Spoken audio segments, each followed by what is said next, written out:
Welcome to మైటర్ media. ప్రభునామముల వందనాలండి. ఈరోజు దేవుని వాగ్దానము, నీతిమంతుని విజ్ఞాపన మనఃపూర్వకమైనదై బహుబలము గలదై ఉండును.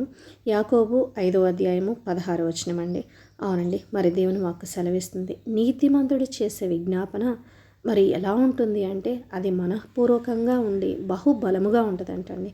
అవునండి, మరి ఇక్కడ ఏలియాను చూసుకున్నట్లయితే ఆయన మన వంటి స్వభావం కలిగిన మనుష్యుడే కానీ ఆయన వర్షింపకుండానట్లు అతడు ఆసక్తితో ప్రార్థన చేయగా 3.5 సంవత్సరాల వరకు భూమి మీద వర్షింపలేదంటండి. అవునండి, మరి ఏలియా గారు ప్రార్థన చేస్తే మరి 3.5 సంవత్సరాలు వర్షం పడలేదంటండి. మరి 1 సంవత్సరం కాదు, 2 సంవత్సరాలు కాదు, 3 సంవత్సరాలు కాదు, 3.5 సంవత్సరాలు అంటండి. మరలా ఆయన ప్రార్థన చేసినప్పుడు ఆకాశము వర్షం ఇచ్చిందంటండి, భూమి తన ఫలం ఇచ్చిందంటండి. అంటే 3.5 సంవత్సరాలు భూమి మీద వర్షం పడలేదంటండి. మరి చూడండి, ఒక్క నీతిమంతుడు చేసిన విజ్ఞాపన మరి ఎంత గొప్పగా, ఎంత బహుబలంగా ఉందండి. ఆకాశమును 3.5 సంవత్సరాలు మూసివేసేంత శక్తి మరి కలిగి ఉందండి. అలాగే మరలా ఆయన ప్రార్థన చేసినప్పుడు వర్షం భూమి మీద పడిందంటండి, భూమి తన యొక్క ఫలం ఇచ్చిందంటండి. అవునండి, మరి దేవుడు మరి ఎవరి విజ్ఞాపన బహుబలముగా చూస్తారు అంటే నీతిమంతుడు చేసే విజ్ఞాపన ఎలా ఉంటుంది అంటే అది మనస్ఫూర్తిగా వాళ్ళు చేస్తారు.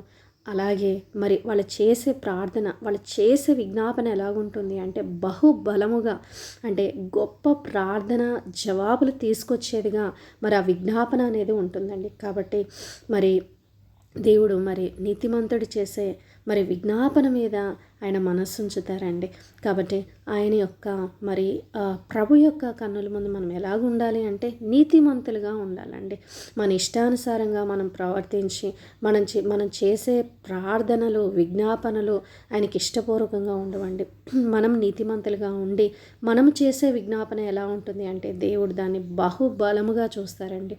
ఓకేనండి, మరి చిన్న వాక్యాన్ని బట్టి చిన్న ప్రార్థన చేసుకుందామండి. పరిశుద్ధుడా, ప్రేమ కలిగిన తండ్రి, నాయనా ప్రభువా, నీతిమంతుని విజ్ఞాపన మనఃపూర్వకంగా ఉండి బహుబలము గలదై ఉంటుంది అని ప్రభా మీ వాక్యం సెలవిస్తుంది. అవును ప్రభా, నాయన మీ కన్నుల యందు ప్రభా, నాయన మేము నీతిమంతులుగా ఉండడానికి సహాయం దయచేయండి నాయన ప్రభా. ఈ భూమి మీద నాయన ప్రభా నీతిమంతులుగా మేము జీవించగలగడానికి ప్రభా నాయన సహాయం చేయమని అడుగుచున్నామయ్యా. దేవానైనా కృప చూపించండి, దయ చూపించండి నాయన ప్రభువా, సహాయం చేయమని దేవానైనా అడిగి వేడుకొంచున్నానయ్యా. దేవాన తండ్రి నాయన ప్రభా సహాయం దయచేయండి దేవా. మరి వాక్యం ఎవరైతే వింటున్నారో దేవా వారికి మీ ఆత్మ తోడుగా దయచేయండి నాయన. దేవా యేసయ్య ప్రభా, ఈరోజు వారి చేయ పనుల్లో తండ్రి నాయన ప్రభా, వారి జాబ్స్లో, వారి బిజినెస్లో తండ్రి నాయన ప్రభా మీరే తోడుగుండి నడిపించండి దేవా తండ్రి. అలాగే నాయన ప్రభా వారి యొక్క ప్రయాణాలన్నింటిలో కూడా తండ్రి నాయన మీరే తోడుగుండి నడిపించమని అడుగుచు ఈ చిన్న ప్రార్థన యేసయ్య అతి పరిశుద్ధమైన నామంలో అడుగుచున్నాను తండ్రి. ఆమేన్.